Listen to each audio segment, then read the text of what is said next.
Salut, c'est Stéphane Kapianuk pour une nouvelle vidéo pour le logiciel biblique Logos. Alors, dans cette vidéo, c'est une vidéo vraiment toute simple d'introduction. Je vais vous montrer un peu, faire les premiers pas avec Logos. Alors, ouvrons le logiciel. Pour l'ouvrir, moi je l'ai déjà ouvert, mais c'est simplement vous cliquez sur l'icône. Ensuite, vous allez tomber soit sur cette fenêtre ici, mais très probablement vous allez voir ceci. C'est la page d'accueil. Alors moi, honnêtement, mon avis sur la page d'accueil est qu'elle sert à strictement rien, sauf faire de la pub pour Logos. J'utilise rien de tout ça. Ça peut être paramétré effectivement, mais honnêtement, ça ne m'intéresse pas. Alors moi, ce que je vous conseille, c'est d'ouvrir les préférences. Et dans les préférences, vous pouvez préciser ce que vous voulez ouvrir au démarrage. Et moi, au lieu de choisir le chez soi, la page d'accueil, ils appellent ça, bon, c'est une traduction un peu malheureuse, la page d'accueil, moi je choisis le bureau vide. Comme ça se charge beaucoup plus rapidement. L'autre chose qu'on peut choisir, c'est de charger le dernier bureau qu'on avait ouvert, hein, donc la dernière installation qu'on avait avec toutes les ressources qu'on avait quand on a fermé. Donc ça c'est très utile. Moi personnellement, j'aime bien le bureau vide. C'est un peu de l'habitude d'une époque où j'avais un ordinateur qui n'était pas assez puissant. Donc voilà, le bureau vide. Alors ensuite, juste rapidement, donc vous cliquez ici sur la page d'accueil pour la cacher, et on revient au bureau vide. Dans une vidéo suivante, je vais vous montrer comment utiliser les fonctions précises. Là pour l'instant, c'est juste un survol. Par exemple, j'ai une vidéo complète sur comment enregistrer un bureau, hein. Mais juste les menus, qu'est-ce qui se passe? Donc ici, il y a le menu pour les ressources. Vous pouvez trouver donc tous vos livres et vous pouvez euh, les trier par titre. Vous voyez ici, vous pouvez les trier par auteur.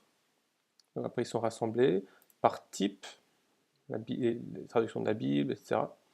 Donc ça c'est le menu ressources. Il y a le menu recherche qui lance directement une fenêtre de recherche. On aura pas mal de vidéos là-dessus.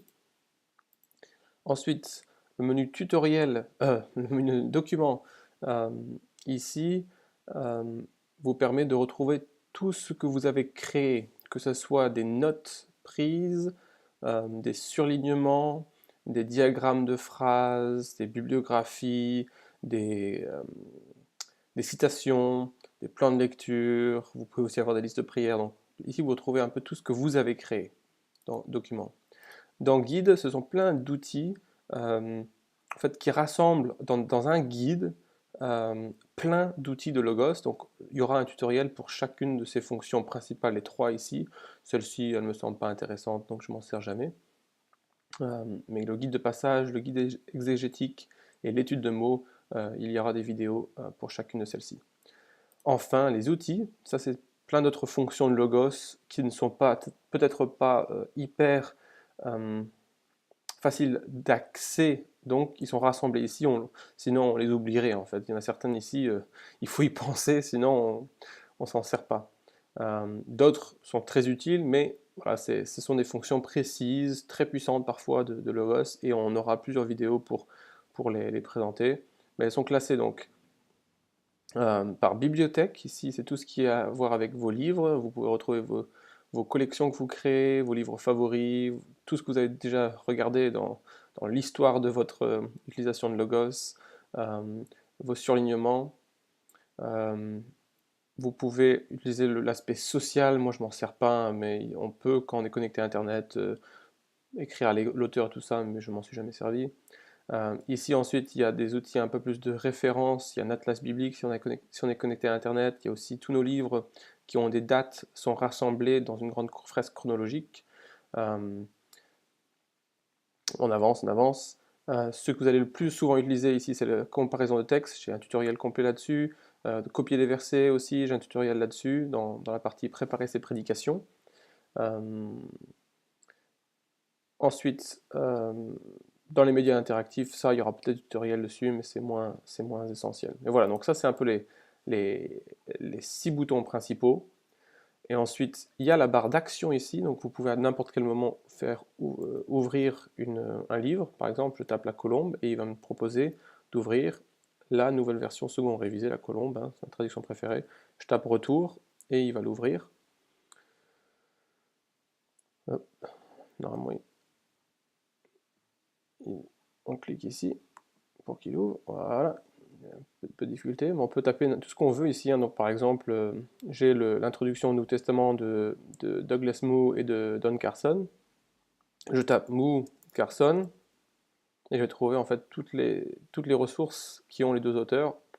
Et c'est bien l'introduction au Nouveau Testament, bon, en anglais, hein. Malheureusement, il y a très peu de livres comme ça en français pour l'instant. Alors, enfin, ici, vous avez une barre de menu où vous pouvez mettre tous vos raccourcis. J'ai une vidéo sur comment faire ça. Ici, vous avez le bureau. Et ici, il y a encore un moyen de signaler des problèmes et d'avoir de l'aide. Voilà, je pense avoir tout présenté. Si vous avez des questions, posez-les dans un commentaire en dessous de la vidéo. À bientôt.